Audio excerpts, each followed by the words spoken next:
This is The Process Shot. I'm Michael. I'm stuck in a haunted movie theater, and I've seen The Hottest August, a documentary from 2019 directed by Brett Story. Foregoing a narrative, the movie is a living portrait of New York City in August 2017, looking at a wide and varied cross section of its citizens both candidly and through interviews, the latter of which explores their further varied opinions, backgrounds, desires, fears, and most of all, their hopes for the future, not only their own, but the city and the country entirely. Meanwhile, an aura of uncertainty and uneasiness seems to blanket the people of the city, and even New York itself seems to be giving off this aura. The film's sound design is definitely what makes this possible, putting the viewer directly within the setting. The film not only gives the sights within the frame an accompanying noise, but the entire city has a constant ambient tone going on. Oftentimes it's a clear drone caused by an aircraft, but at other times the tone is more natural yet unusual. It's not necessarily discomforting and fits into the world completely. However, it's more that it's completely present that makes it strange, given that it's the kind of noise that would normally be removed from or dampened in films. And again, it cements the viewer within the environment, and further adds a heightened sense of realism to the film, as though there's something happening just out of frame that the camera simply doesn't see. As for what the camera does see, it's a rather interesting collage of New York City.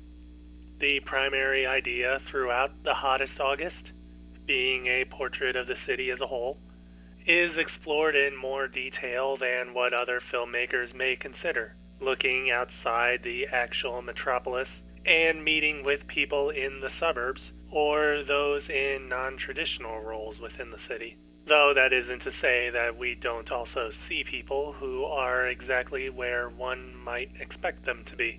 And even that isn't to say that we don't see people where we wouldn't expect them to appear either. The film is effective in showing the surprises that people have to offer, both in their actions and in their ideas, which are shared generously throughout the film, as people discuss the state of things at the time and their own opinions on matters.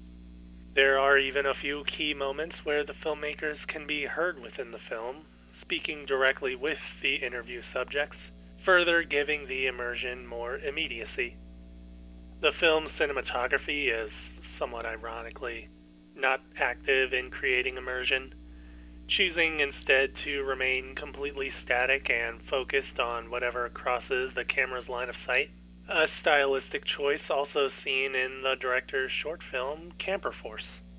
It does result in excellently framed images that often capture more action than what may have been intended, and it also allows the viewer to glance around the film and look at the finer details of a setting.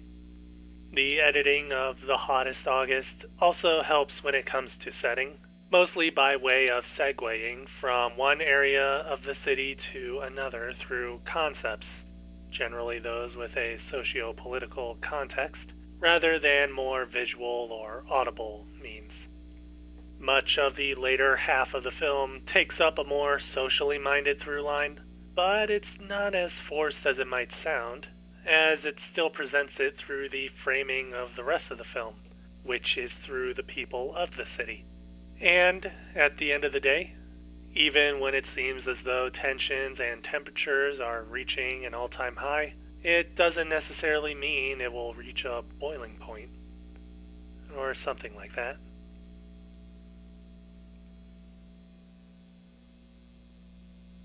The Hottest August. Brett Story, 2019. 4 stars. I'd say give it a watch.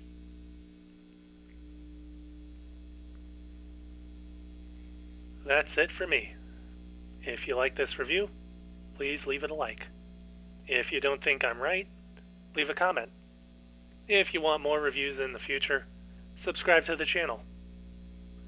New York is one of the places I'd like to visit if I can ever escape this place. So movies like this help me remember that it's not as self-destructive as most people make it out to be. Probably still smells bad though.